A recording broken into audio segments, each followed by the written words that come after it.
পীর বাংলাদেশে আছে কি না? আরো জোরে কন। বিরাট বড় পোস্টার লাল কালিদা লেখা বিশ্ব আশিকে রাসূল আসেনি? আরো জোরে কন। আর বিশ্ব আশিকে রাসূলুল্লাহ গিয়া দেখবেন এটা তো মইর হয়ে গেছে গা, এমন বড় ফ্যাট, এটা বিশ্ব ফ্যাট। কথা কয় না ঠিক নেই। বিশ্ব আশিকে রাসূলুল্লাহ এটা হলো বিশ্ব ফ্যাট। জনগণের যত বুড়ো ফুলাও খাইছে মানে ফের আর হাতে লাগাল হয় না। আরো জোরে কোন ঠিক কিনা?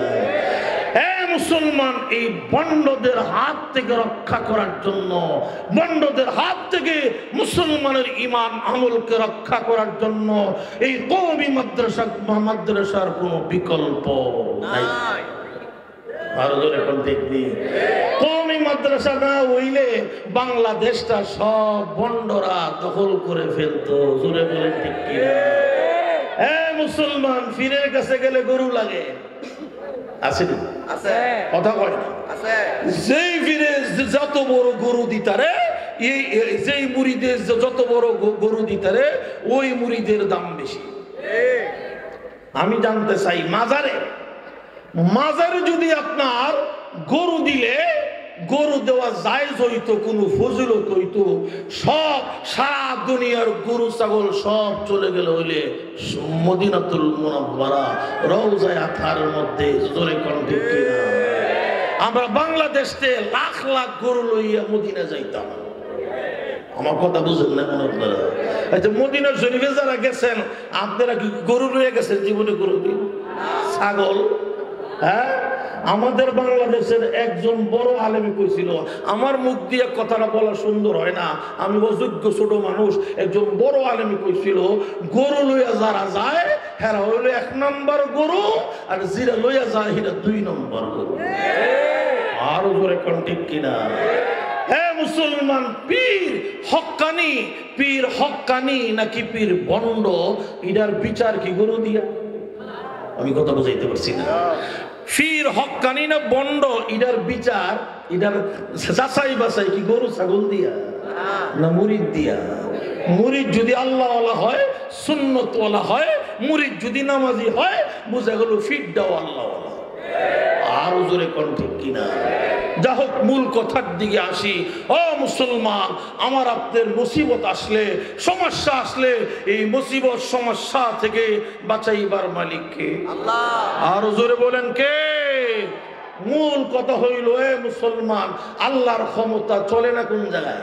সব জায়গায় চলে। কোন জায়গায়? আল্লাহর ক্ষমতা অচল এমন কোন জায়গা আছে? কিন্তু আল্লাহর ক্ষমতা চল, এটা সব জায়গায় চল। জোরে বলেন ঠিক কিনা? আমি জানতে চাই আপনাদের কাছে, যদি আপনাদের এই সাহেবদের কোন ব্যক্তি গিয়া বঙ্গভবনে আমাদের বাংলাদেশের যিনি রাষ্ট্রপতি আছেন, ওনার সাথে গিয়া মাসে একদিন কথা বলতে পারে, মাসে একদিন অথবা বছরে একদিন, এই লোকটার মর্যাদা কি আপনাদের সমান থাকবে নাকি বাড়বে না? রাষ্ট্রপতির সাথে গিয়ে মাসে মাসে কথা বলে, বছরে একবার কথা বলে।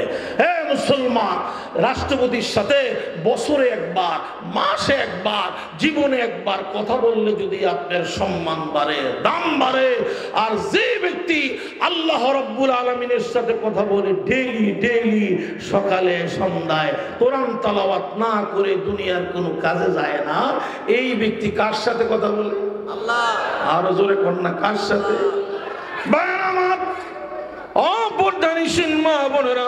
মুহাম্মদুর রাসূলুল্লাহ সাল্লাল্লাহু আলাইহি ওয়াসাল্লাম ডাক দিয়া বলেন, ও আমার উম্মতেরা, ও আমার সাহাবীরা, নারীরা, পুরুষেরা, তোমরা যদি আল্লাহ রাব্বুল আলামিনের সাথে কথা বলতে চাও, আল্লাহর কালাম 30 পারা কোরআন শরীফ নিয়ে বসে যাও, কোরআন তেলাওয়াত করবা, আল্লাহর সাথে তোমাদের কথাবার্তা হয়ে যাবে।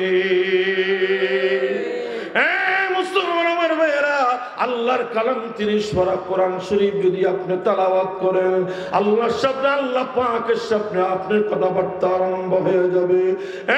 মুসলমান, শুধু তাই না, দুনিয়ার জমিনে আল্লাহর কালাম যারা তেলাওয়াত করে, এই কোরআনে কারীম দুনিয়ার জমিনে যারা আল্লাহর কোরআন অনুযায়ী আমল করে, দুনিয়ার জমিনে আল্লাহর কালামকে যারা চুমা দেয়, চোখে লাগায়, বুকে লাগায়, মুসলমান কোরআনকে চুমা দেয়, কোরআন তেলাওয়াত করে, কোরআনের হালালকে হালাল মানে, কোরআনের বর্ণিত হারামকে হারাম বলে বর্জন করে, মুসলমান নিজের সন্তানকে কোরআন শিক্ষা দেয়, কোরআনের ঘর এই মাদ্রাসা জামিয়া ইসলামিয়া মাদ্রাসার ছাত্রদেরকে সম্মান করে, উস্তাদদেরকে সম্মান করে, ছাত্রদের খাবারের ব্যবস্থা করে দেয়, ছাত্রদের থাকার ব্যবস্থা করে দেয় কোরআনের জন্য। মুসলমান আমার ভাইরা, আমার বাবাজিরা, আমার কথা না, মুহাম্মদুর রাসূলুল্লাহ সাল্লাল্লাহু আলাইহি ওয়াসাল্লামের কথা। ইদা উযিআল মাইয়িতু ফি কবরিহি জাআল কুরআন ইনদা রাসিহি। মুসলমান আল্লাহর নবী, বিশ্ব নবী মুহাম্মদুর রাসূলুল্লাহ সাল্লাল্লাহু আলাইহি ওয়াসাল্লাম ডাক দিয়া বলেন, ও আমার উম্মতেরা, যারা দুনিয়ার জমিনে কোরআন তেলাওয়াত করেছো, কোরআন অনুযায়ী নিজের জীবন গঠন করেছো, কোরআন নিজে তেলাওয়াত করেছো, নিজের সন্তানকে কোরআন শিক্ষা দিয়েছো, যারা কোরআন শিখছে এদেরকে যারা মায়া করেছে, মোহব্বত করেছে, এদেরকে খাবার দিয়েছে, এদের পড়ালেখার ব্যবস্থা করে দিয়েছে, এই লোকটা যখন দুনিয়ার জমিন থেকে বিদায় হইয়া অন্ধকার কবরের বাসিন্দা হয়ে যাবে, অন্ধকার কবরে যখন তাকে রাখা হবে, যখন উপর থেকে অন্ধকার হয়ে আসবে কবরটা, মুসলমান এই লোকটা অন্ধকার কবরের ভিতরে গিয়ে দেখবে তার মাথার কাছে নূরানি চেহারা বিশিষ্ট একজন নওজোয়ান ব্যক্তি তার মাথার কাছে বসা আছে। জোরে কন্যা সুবহানাল্লাহ। ওই মৃত্যু ব্যক্তি বলবে, কে তুমি, কে তুমি? আমার কবরের ভিতরে হাজির হয়ে গেছে।